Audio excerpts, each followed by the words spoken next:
Olá pessoal, sejam bem-vindos mais uma vez ao Davar, a sua escola de interpretação e exposição bíblica. E nessa oportunidade estaremos dando continuidade ao estudo sintético, mais precisamente ao praticando o estudo sintético de Tito.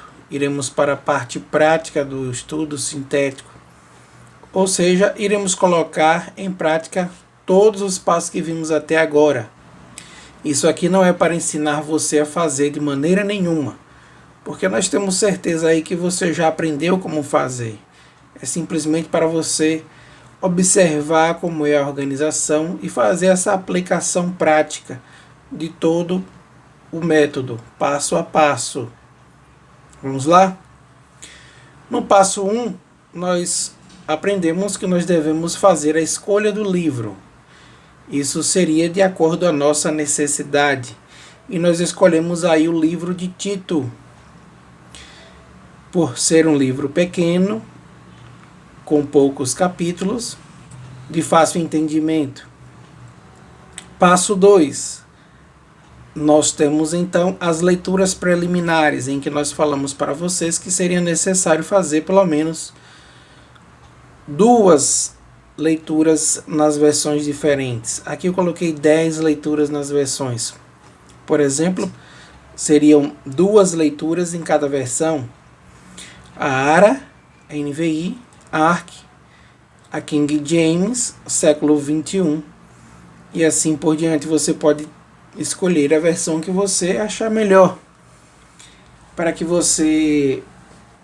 O motivo pelo qual você irá fazer essas leituras será para se familiarizar com o livro.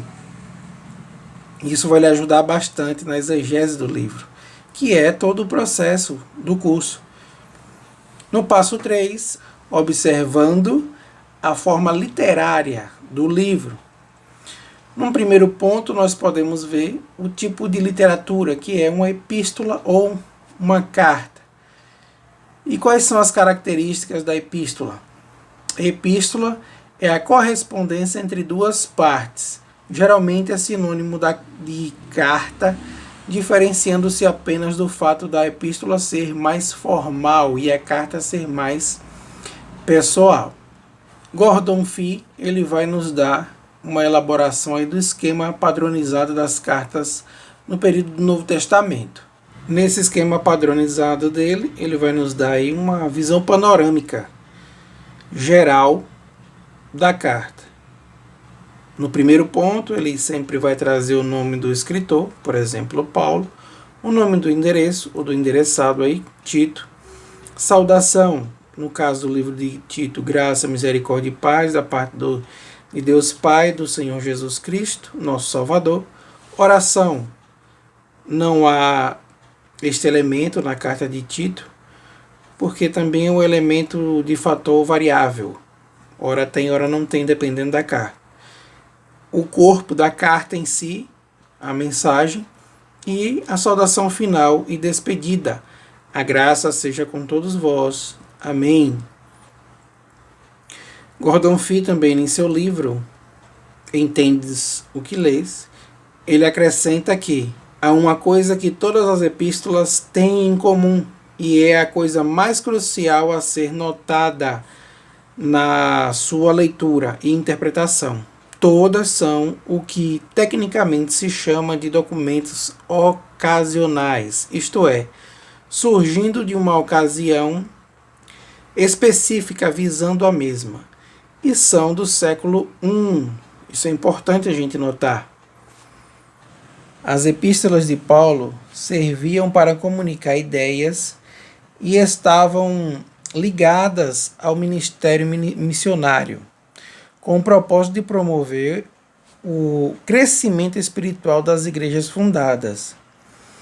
A disposição das epístolas paulinas na sequência do Novo Testamento está de acordo com o tamanho de cada obra, começando da mais longa, Romanos, e encerrando na mais curta, Filemon.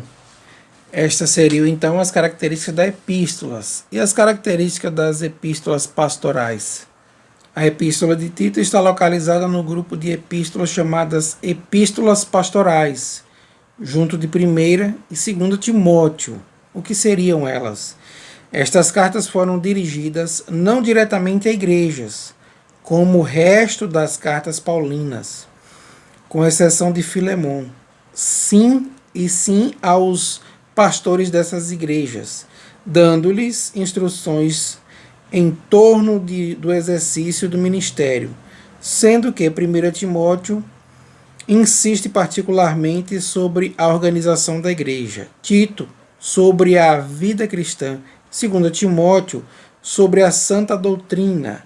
Todas as três têm o mesmo estilo, cometem a mesma doutrina, apontam as mesmas tendências heréticas e possuem as mesmas condições históricas.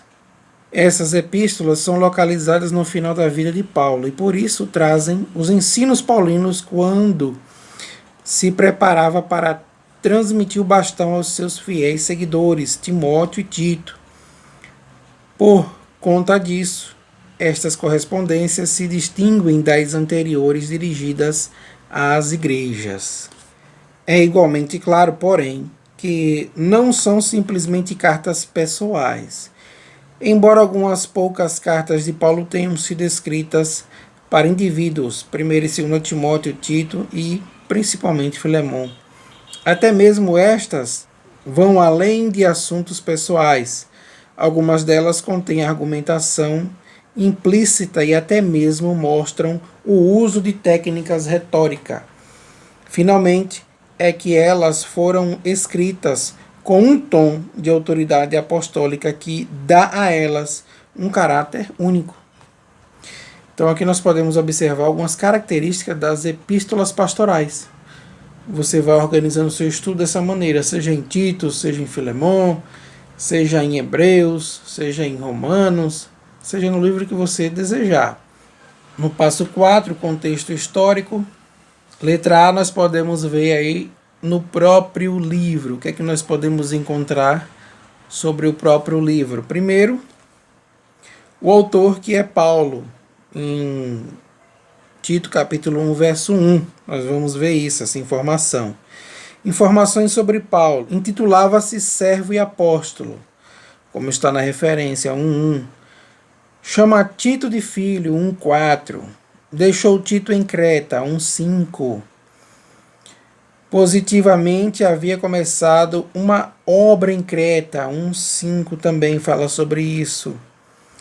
Tinha conhecimento da situação em Creta, inclusive de seus profetas, capítulo 1. Vai falar sobre isso.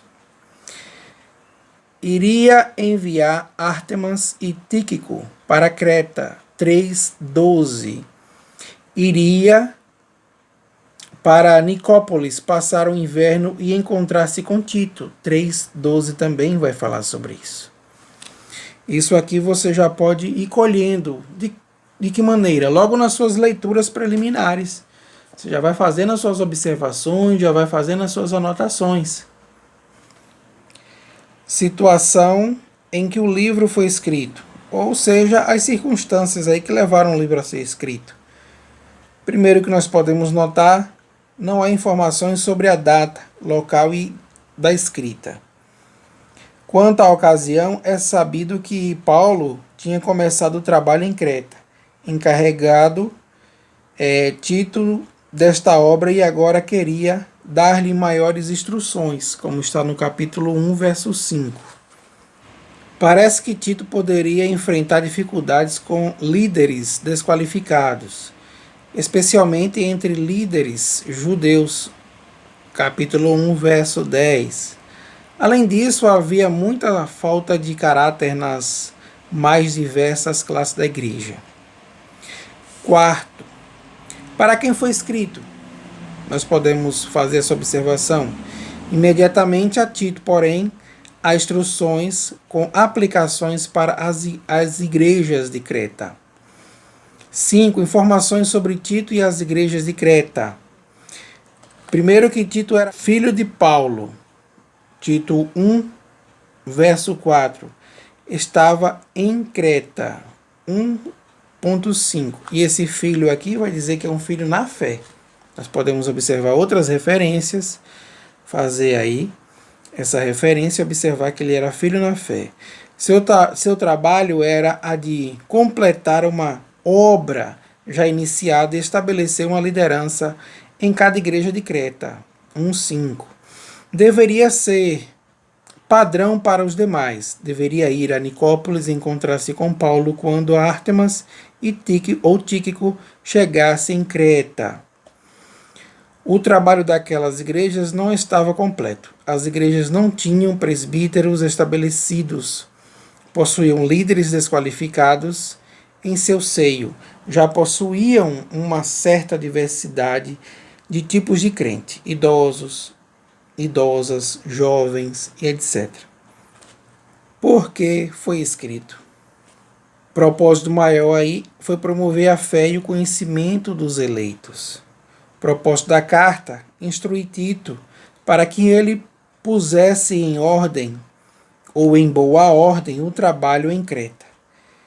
Resultados pretendidos com essa carta: o correto estabelecimento dos presbíteros em cada igreja e o bom funcionamento da obra. Letra B. Contexto histórico em outras partes da Bíblia. Como nós podemos ver, já que nós vimos na letra A, somente no livro. Apenas no livro, o que nós podemos colher de informação sobre o contexto histórico. Então nós observamos aqui no próprio livro e agora nós vamos ver no contexto de outras partes da Bíblia. Primeiro, sobre Paulo. Não há relatos de Paulo indo a Creta em alguma de suas 3 viagens missionárias. Atos capítulo 27, verso 7, verso 12 e 13 e verso 21. Esse trecho narra uma passagem de Paulo pela ilha de Creta, na ocasião de sua viagem a Roma. Paulo escreve outras cartas pastorais a Timóteo, 1ª e 2ª Timóteo, além de diversas cartas para orientar as igrejas. 2. Falando aqui agora sobre Tito, contexto de Tito em outras cartas. Aí no Novo Testamento. Seu nome aparece apenas 13 vezes no Novo Testamento. Em Gálatas 2:3, Tito era grego e não foi circuncidado. Gálatas 2:1, Tito acompanhou Paulo em sua viagem a Jerusalém, provavelmente após a primeira viagem missionária. 2 Coríntios 2:13, capítulo 7, verso 6, realizou ministério na região de Macedônia. 2 Coríntios 8, 16 e 17 foi enviado por Paulo para trabalhar na igreja de Coríntio. 2 Coríntios 8, 23 é chamado de companheiro e cooperador de Paulo. Também é chamado de mensageiro das igrejas. Observe quantas informações por meio das referências em outros livros, né? Observe como um livro, o estudo de um livro vai puxando outros automaticamente. Você vai buscando essas referências por meio de perguntas e respostas. 2 Coríntios 12, 18 é dito que Tito andava nas mesmas pisadas de Paulo. 2 Timóteo 4, 10 estava com Paulo quando este esteve preso em Roma e partiu dali para Dalmácia. 3. E sobre Creta? No Novo Testamento é mencionado apenas 4 vezes fora do livro de Tito. Atos capítulo 27, verso 12 e 13 diz que é uma ilha que possui um porto. Algumas localidades desta ilha são mencionadas: Bons Portos, Lazéia e Fenice, em Atos 27, verso 8 e 12. Situação: nada é dito em outros livros sobre onde Paulo estava quando escreveu, na data da escrita.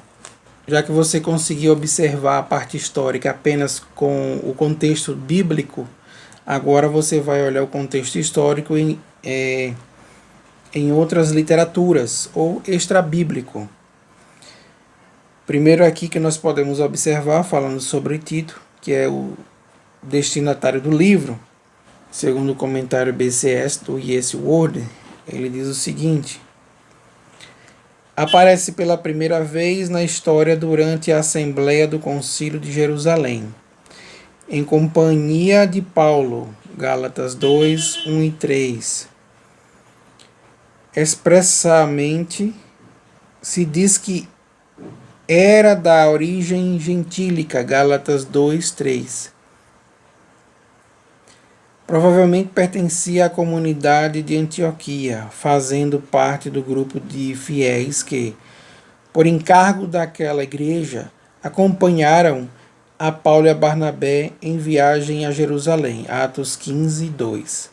Nada voltamos a saber dele até a terceira viagem do apóstolo Paulo, quando este, primeiro de Éfeso, em 2 Coríntios 2,13 e capítulo 7, versos 6 a 14, e depois deste em Macedônia, 2 Coríntios 8,16.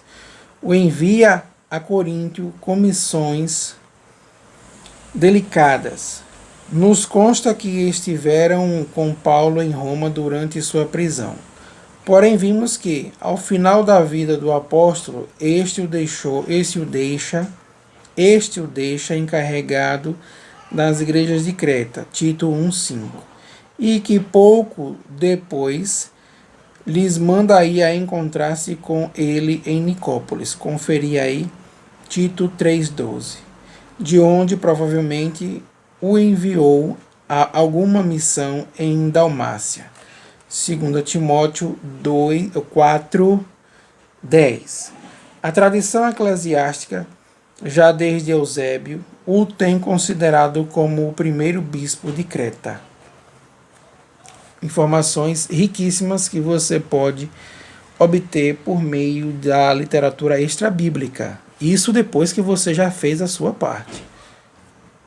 A ilha de Creta. Que informações nós podemos obter? Uma ilha montanhosa que figura entre as principais ilhas do mar Mediterrâneo e que atravessa o extremo sul do mar Egeu. No Novo Testamento, os cretenses, ou cretes, são mencionados juntamente com os que estavam no dia de Pentecoste, Atos 2:11. E mais tarde a ilha é nomeada no relato da viagem de Paulo a Roma. Foi subjugada pelos romanos em 67 a.C. Creta era a quarta maior ilha do mar Nostrum, diretamente ao sul do mar Egeu. Seus habitantes adquiriram ao longo do tempo uma reputação vil. Autores antigos como Lívio, Plutareu, Políbio e Estrabo testificam disso, assim como o profeta ou poeta cretense Epidêmides, que Paulo cita com aprovação quanto ao caráter dos cretenses. Estes eram tão infames quanto aos coríntios por sua baixa moral, devassidão e mentira. O verbo cretizo foi criado para descrever, mentir e enganar.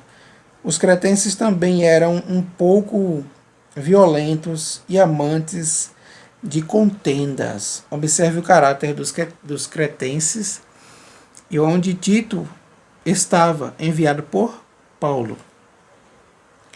Provavelmente, o evangelho chegou à ilha através daqueles que estavam presentes em Pentecostes. Paulo pode ter ido estabelecer um trabalho lá depois de ser liberto de sua prisão. A data e a autoria. Carlos Oswaldo afirma que Paulo escreveu esta carta no decurso de uma viagem missionária realizada entre suas prisões. Após passar por Creta no verão de 66 d.C., escreveu a Tito no outono deste mesmo ano. A autoria paulínea foi amplamente aceita na tradição da igreja. 4. Situação. Carlos Oswaldo sugere que Paulo queria que Tito desse assistência a Paulo e a Zenas em seus futuros ministérios em Creta. Além disso, a igreja cretense estava sendo invadida pelos judaizantes. Tito também precisava lutar contra a inércia espiritual daquele povo e exortá-los a serem zelosos de boas obras. Passo 5. Como é que eu faria? Descobrir o propósito do livro. Lembrando que o tema e o propósito são irmãos, estão sempre juntos. O comentário BCS afirma 3 subpropósitos nesta epístola: resistir ao avanço dos falsos mestres, organizar as igrejas e manter firme o depósito da fé. Observe, acredito que você já fez várias leituras aí em Tito e agora você pode observar com mais clareza esses propósitos. Carlos Oswaldo também acrescenta o intento de Paulo em informar sobre seus propósitos quanto a Tito. Ele sugere o seguinte propósito da carta: guiar Tito no papel de levar a igreja cretense à maturidade por meio de desenvolvimento de liderança e promoção de um estilo de vida condizente com a doutrina cristã. Aqui foi uma pesquisa, então lembre-se de fazer a sua pesquisa e tirar a sua conclusão. Passo 6. Observando o contexto estrutural. Aqui você pode fazer uma cópia de outros autores ou, o mais importante, fazer a sua. Tema: instruções para a organização da Igreja do Senhor. Primeira grande seção aí é sobre a saudação, capítulo 1, verso 1 a 4. Segunda seção maior aí sobre as instruções para a organização da liderança da igreja, capítulo 1, versos 5 a 16. Seções menores, ou nós pegamos agora essa seção maior e dividimos como nós aprendemos, como estruturar o livro. Letra A, o estabelecimento de líderes qualificados, capítulo 1, versos 5 a 9. Letra B, a aprovação dos líderes desqualificados, capítulo 1, 10 a 16. Uma outra seção maior, nós vimos instruções na segunda parte, agora na terceira parte, instruções para a organização da conduta da igreja, que vai do capítulo 2, verso 1 ao capítulo 3, verso 11. Aí nós podemos dividir aqui em seções menores, ou parágrafos predicantes. Letra A, base da boa conduta, capítulo 2, verso 1. Os princípios da boa conduta, capítulo 2, verso 2 a 10. O motivo para a boa conduta, capítulo 2, verso 11 a 14. O dever do ensino de boa conduta, capítulo 2, verso 15. O cuidado do testemunho da boa conduta, capítulo 3, verso 1 a 7. O dever de praticar a boa conduta, capítulo 3, verso 8. A rejeição do que atrapalha a boa conduta, capítulo 3, verso 9 a 11. Numa maior seção agora, teremos então instruções para a manutenção da organização da igreja, que vai do capítulo 3, 12 ao verso 14. Então nós podemos subdividir toda essa grande seção em duas partes, seções menores: manutenção para o treinamento da liderança, capítulo 3, verso 12 e 13, e no verso 14 ficaria manutenção para frutificação dos crentes. E, numa grande seção, num único versículo, a despedida, que é do capítulo 3, verso 15. Então, aqui ficaria a estruturação desse livro de Tito, o esboço desse livro, para que a gente pudesse, então, ter uma visão panorâmica de toda a construção desse livro. E o nosso último passo, o passo 7, que é organizando as observações, como é que ficariam? Isso aqui seria, como nós falamos na última aula, a redação sobre o que você já colheu. Todas as informações que você já obteve sobre o livro. Você vai fazer agora a síntese, como se você fosse pregar numa igreja, fazer um resumo de tudo que você entendeu. Então, como ficaria? Introdução. Estou com a batata quente nas mãos, como nós podemos dizer, como disse meu professor. Essa expressão é dita quando recebemos uma tarefa muito complicada de se resolver. Assim como é necessário muito assopro para esfriar uma batata quente, é necessário muita dedicação e preparo para nos sairmos de um problema difícil. Tito recebeu uma batata quente nas mãos do apóstolo Paulo. Na verdade, por mais de uma vez isso já havia acontecido. Tito, um gentil, provavelmente de Antioquia, foi um parceiro de Paulo em algumas de suas viagens. Após a primeira viagem missionária, acompanhou Paulo e Barnabé rumo a Jerusalém. Depois, durante a segunda viagem, recebeu a primeira grande batata quente: ir a Coríntio para resolver problemas delicados. Todavia, Paulo não fazia isso por um desejo egoísta, mas porque tinha muita confiança e regozijo na pessoa de seu filho na fé. Quando Paulo estava preso na cidade de Roma, Tito estava ao seu lado. Certamente depois de muitas viagens, dos vários problemas, das muitas doenças e de tantas perseguições, não seria nada mal uma aposentadoria na cidade mais rica de todo o Império Romano. Porém, não foi assim que Paulo pensou quando, ao ser solto, decidiu partir em mais uma ação missionária. Após passagem pela Ásia Menor, Paulo desembarcou na ilha de Creta, provavelmente no verão de 66 d.C. Não sabemos se Tito estava lá, ou se chegou com Paulo.